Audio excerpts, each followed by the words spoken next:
অদ্ভুত কয়েকজন মানুষের দেখা মিলল এবার জাতীয় প্রেস ক্লাবের সামনে। তারা কেন শিকল পরিয়ে বসে আছে, মানবতার জীবনযাপন করছে এ জায়গায়। প্রিয় দর্শক, আমরা এই বিষয়টা জানার চেষ্টা করব।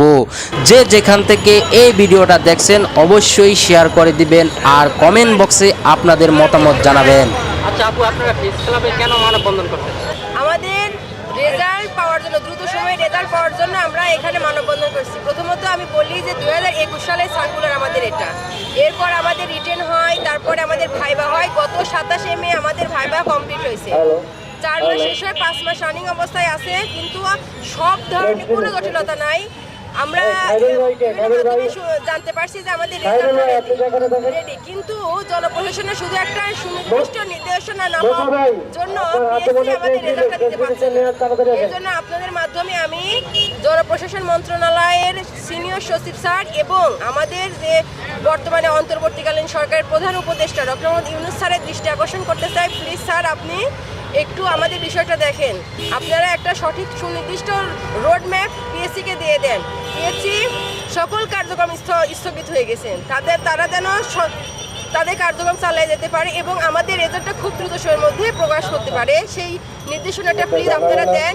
আর আমাদের শিক্ষক সংকট 88%, মানে 12% টিচার দিয়ে কারিগরি শিক্ষা চলতেছে, যেখানে একটি দেশের প্রধান দরকার আছে কারিগরি স্টুডেন্টরা, কারিগরি শিক্ষায় যারা শিক্ষিত তারা। একটি দেশের 80 থেকে 85% কাজকর্ম কিন্তু কারিগরি শিক্ষায় শিক্ষার্থীরাই করে থাকে, মানে কিন্তু আমাদের নিয়োগটা এখনও কমে, যেখানে এত বড় একটা শিক্ষক সংকট, 12% টিচার, মাত্র 12% টিচার দিয়ে একটা কারিগরি শিক্ষা প্রতিষ্ঠানগুলা কোনো মতো ঠেলে মানে কোনো মতো চলতেছে। এরকমভাবে তো কোনো চলতে পারে না। একটি দেশের বর্তমান দেশের যে প্রধান, মানে অন্তর্বর্তীকালীন সরকারের যে প্রধান কাজ নিয়েছে যে শিক্ষা সংস্কারের জন্য তো অবশ্যই শিক্ষক সংকট দূর করতে হবে।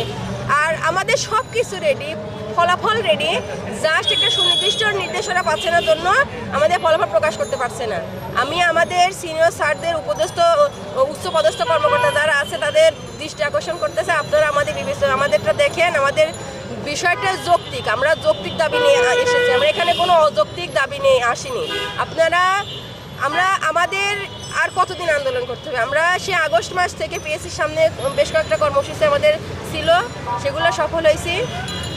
এখন শুধু একটা নির্দেশনার জন্য আমাদের রেজাল্টটা আটকে আছে, আমাদের দেয়ালে পিঠ থেকে গেছে। এর চেয়ে আমাদের আরও বেশি, যদি আপনারা আমাদের বিষয়টা না দেখেন তাহলে আমরা এর চেয়ে আরও বেশি কঠিন পদক্ষেপে যেতে বাধ্য হব।